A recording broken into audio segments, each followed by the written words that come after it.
What's up guys, I'm Phoenix Master 1 and welcome to my breakdown and analysis of the new Thracia banner. And this was kind of overdue because Thracia didn't really get new units last year, and the first unit is going to be Tina.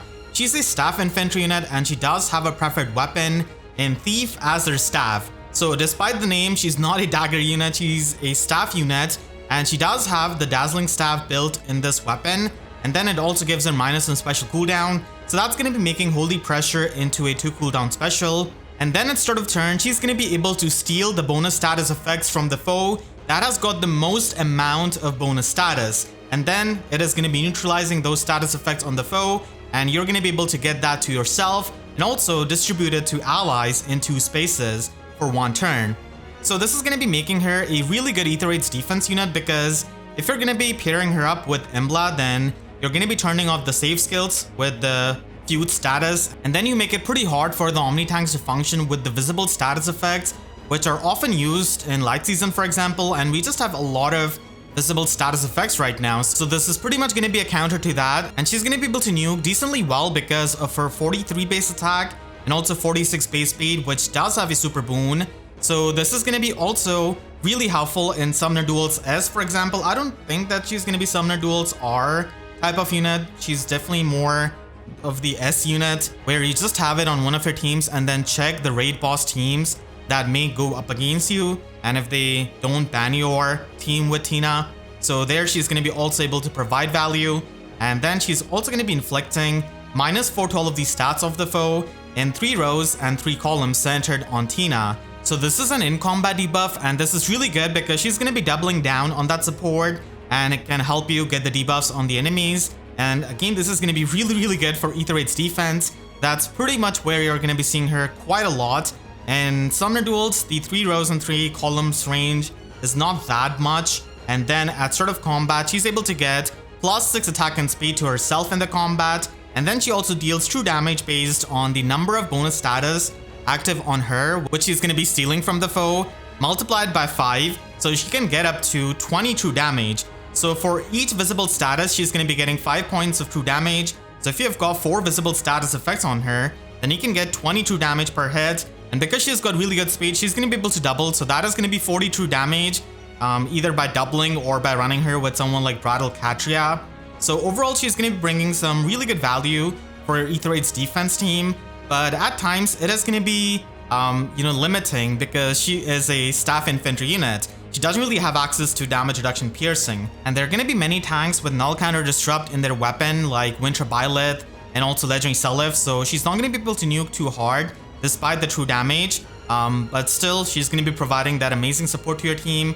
And it's just going to be making it a bit annoying for your opponents, as you're just going to be stealing up all of their visible buffs. You can technically prepare for this kind of condition by pretty much giving more visible buffs to a mythic unit so that you can soak this kind of buff stealing from Tina on that kind of unit, and your main carry unit does not get affected. So that's also a way of doing things, but it definitely makes it a bit more complex. So that is another way they're going to be putting tanks in check.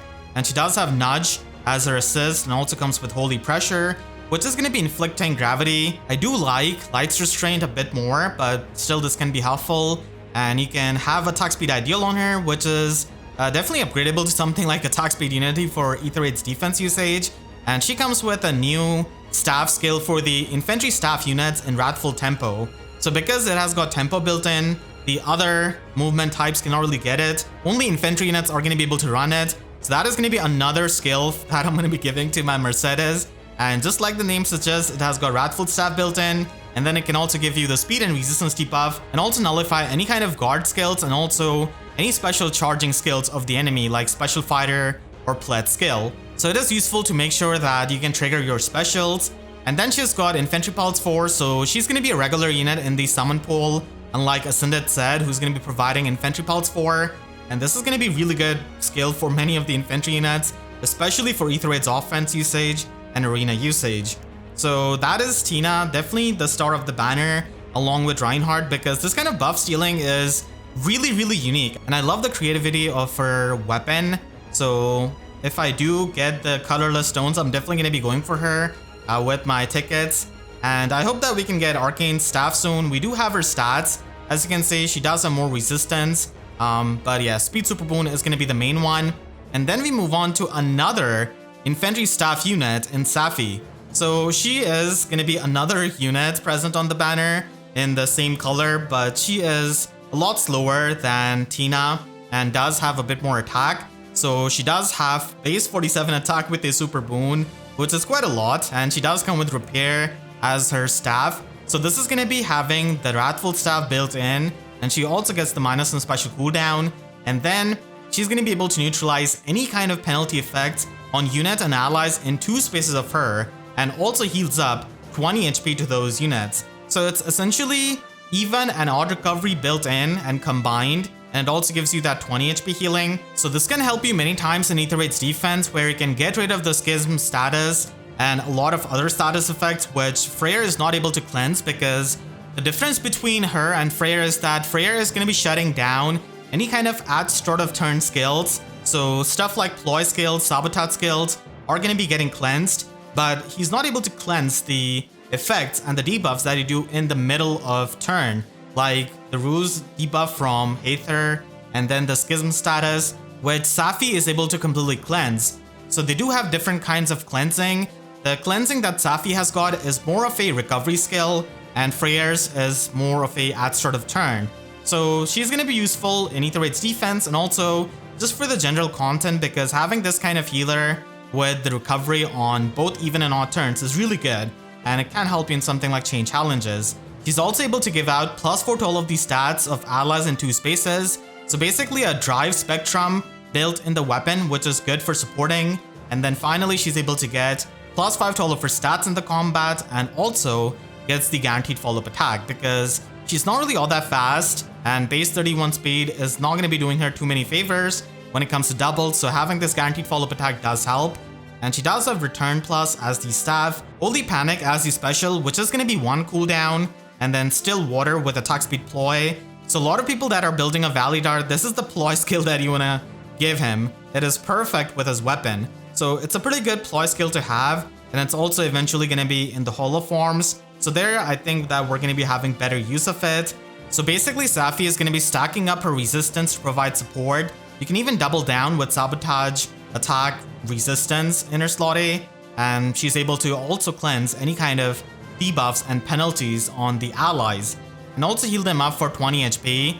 So that is going to be another staff infantry unit. And then we have got our 4-star focus in Lara. So she is a red dagger infantry unit, and we don't really have too many Thracia dancers. So she's got Clever Dagger Plus, which is basically a non-seasonal version of Bunny's X Plus, which we saw in Spring Ash. So this is going to be giving you +5 attack and speed, and also 30% damage reduction on foe's first attack.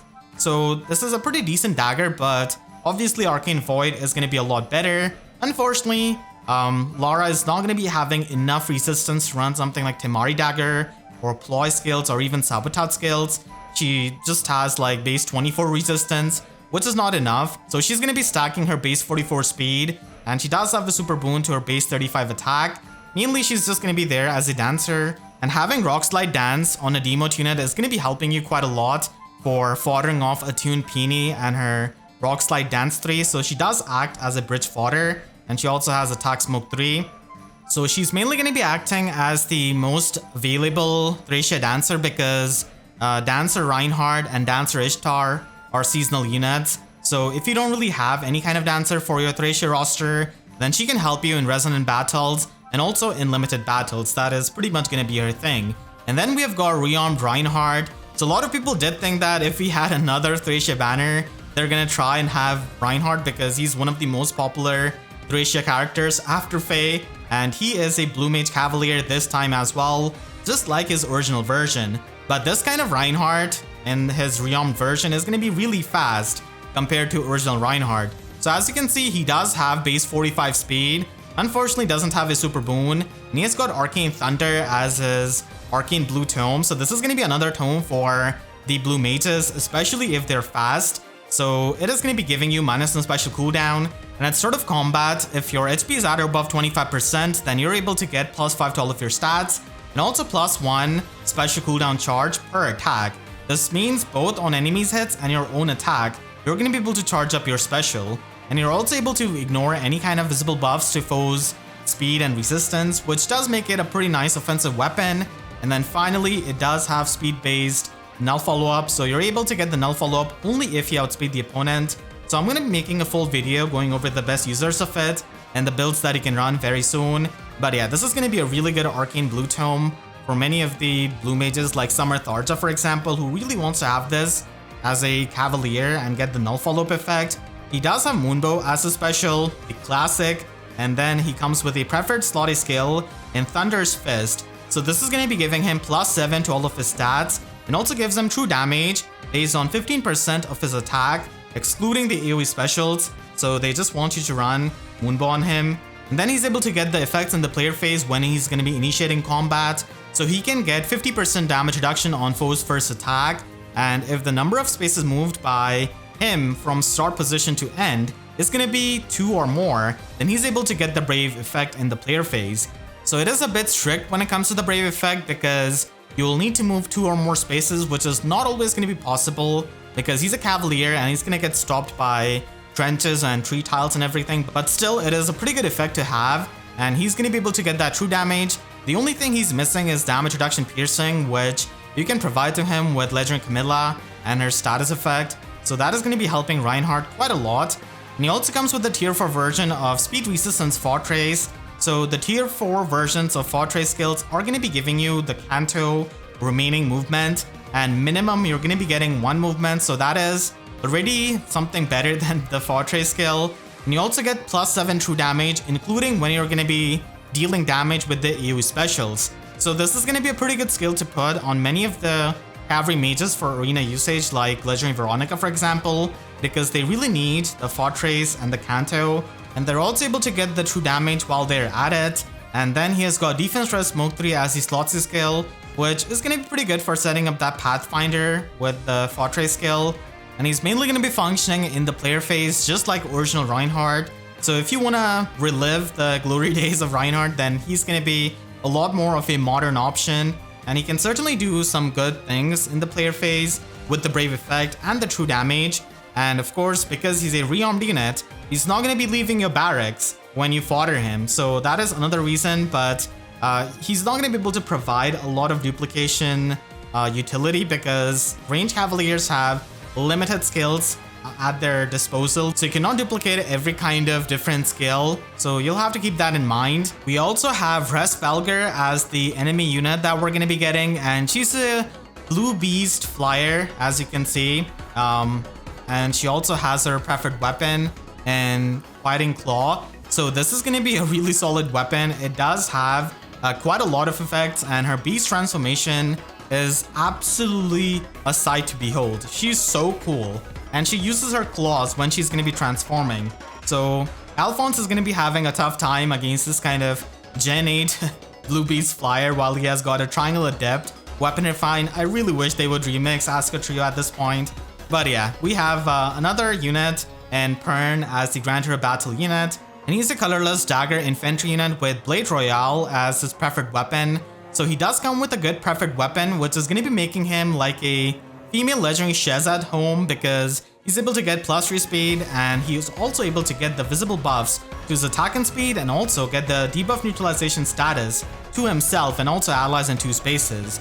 He also gets +5 to all of these stats and special cooldown +1 per attack, and also the player phase Brave effect. So that's why I said that he's kind of like Legendary Female Shez at home, because he's not going to be having the swift slices, the effective damage, but still having a player phase Brave Dagger is pretty nice, and he does provide the good support with his visible buffs and also the debuff neutralization status, which you can also get from Peony's Dance. But yeah, as a dagger unit, he's going to be pretty unique when it comes to the free-to-play pool. And then he does have null follow-up at 5-star and drive speed at 4-star. So I'm going to be making a full review on him, and it seems like Bookade has started really good when it comes to the free-to-play units, it seems. So let me know in the comments what do you think about this banner, and overall I do think that this banner does provide you the good units. It's just that these units are not insane, which is completely fine. Not every banner needs to be at the power level of the winter banner, And these units are still solid if you do get them, especially Tina, who's going to be providing you with the buff stealing, which is really unique. And then Rearmed Reinhardt is going to be providing you with the Arcane Blue Tome. So it is overall a decent banner, but I know that many people are probably not going to be too incentivized to summon on it, but that's fine. I'm just happy that we have some new Thracia content. So I hope you all enjoyed this video. If you did, then make sure to leave a like and a comment, helps tremendously. And if you really enjoyed, you could always support me directly by using super thanks down below or by becoming a YouTube member. And for more FEH videos, make sure to subscribe and hit the notification bell, because YouTube set boxes are about as functional as your visible buffs against Tina. So with that, I'll see you guys next time. Thank you so much for watching and have a great day.